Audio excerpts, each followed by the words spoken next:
Changing tracks now, in fact, actually extending out to the same discussion and talking about the larger need for the infrastructure sector in the upcoming budget and the expectations thus far from the sector in terms of boosting investment coming in the space from the Finance Ministry. And to throw more perspective on that very issue, we have Siva Subramanian, who's Associate Director, Infrastructure and Project Finance at India Ratings, and he joins us with outlining his insight to what can push the sector forward. Siva, great to have you on the show. Thanks very much for taking out the time. India is in need of investments worth $1 trillion. I repeat, $1 trillion over next 5 to 7 years. That's the kind of pent-up demand there is to push infrastructure.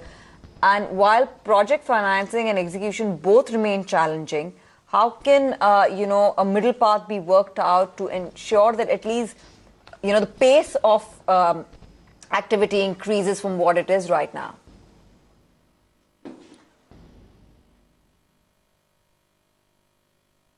To be more precise, what can be done, or what could further,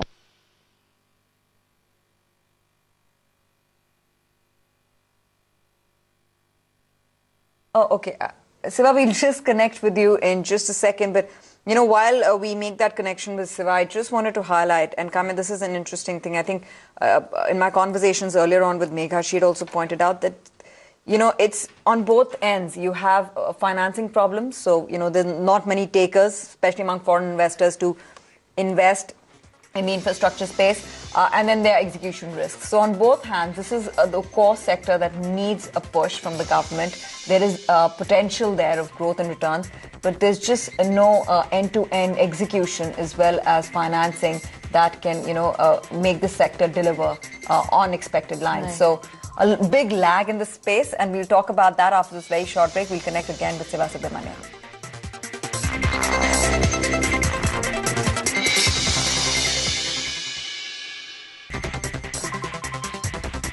Welcome back. You're still watching Market Sense right here on ET Now. And Siva Subramanian, who's Associate Director, Infrastructure and Project Finance at India Ratings, is still with us.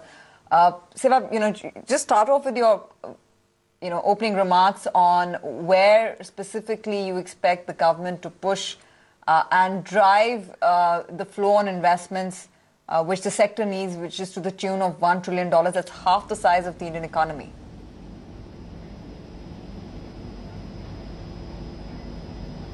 Right. To highlight again the plug and play model, which has been highlighted a couple of years ago in the budget, needs a strong push.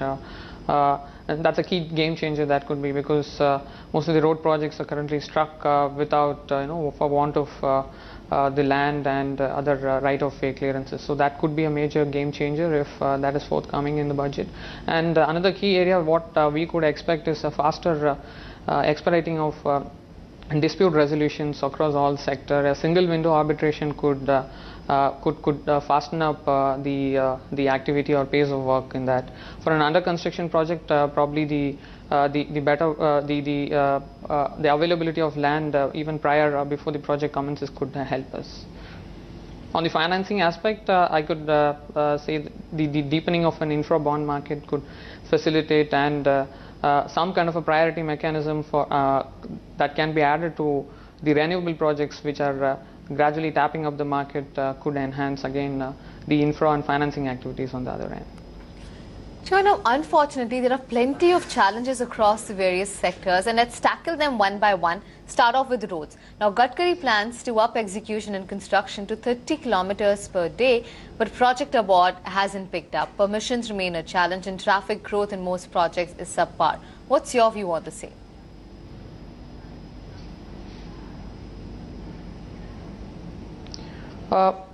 Compared to last year, the pace of work on the roads have, to an extent, has improved.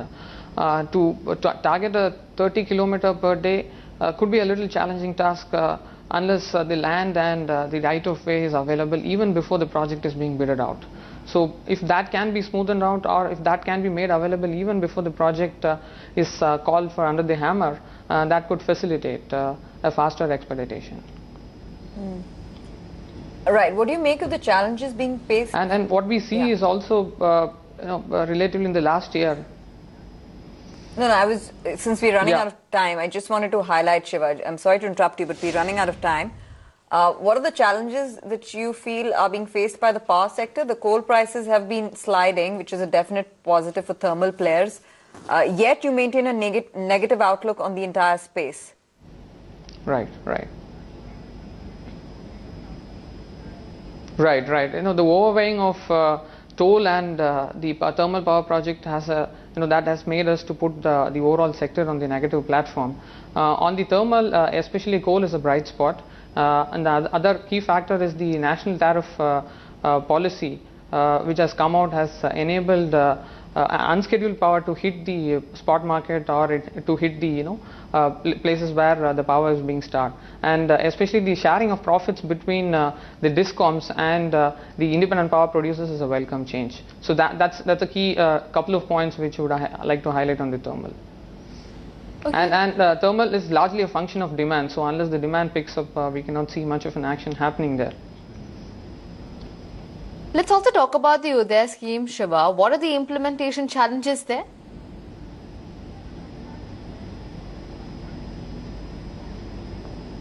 On a long-term basis, we are quite upbeat about Uday scheme. The first thing is the absorption of debt by the state government is a critical factor, and that has a timeline attached to it. So once that happens, that could facilitate or improve the liquidity available for the discoms, and in turn that could add up to the cash flows of independent power producers. The major challenge could be at this point of time is absorption of so much of debt into the discoms to the state's finances. Although there is there is a leeway which is at present being relaxed as far as FRBM limits are concerned, but an addition of about to a tune of the entire interest burden on the state finances could be little a tall task for states which are already in the brim of breaching the FRBM limits. Sure, Shiva. On the flip side, do you see renewables falling out of favor, especially as traditional sources of energy see lower prices? And that makes sense, right? At this point in time, even though the government is really pushing for investment in the renewable space, and the government is doing its bit. There was news that India is boosting the solar rooftop subsidy 8-fold through 2020.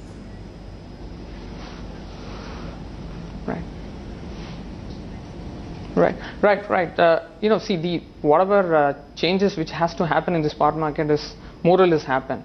The renewables thrive on the basis of preferential tariffs. Most of the renewables, especially on solar and wind, is purely on the preferential tariffs. So and these have a long-term offtake arrangement with the discom. So at present, we do not see any major negative aspects that could come and exert pressure on the renewables. Okay, let's also talk about your budget expectations, Shiva, and what is it that you would be watching out for?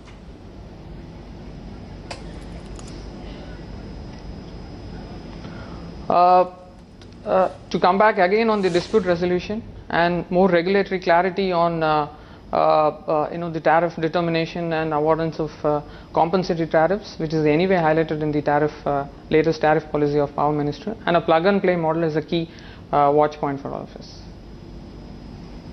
Right, Siva. Thanks very much for taking out the time to speak with us. Infrastructure will be a key area of focus as it has been in the past. So let's see what comes out in the budget with regards to pushing investment in this space. It needs investment, but there needs to be more confidence and conviction built in on especially among long-term investors on the kind of returns that they can get and how their capital will be protected with higher execution risks, higher execution capabilities are being installed. Thanks very much once again. MS Unikrishnan, MD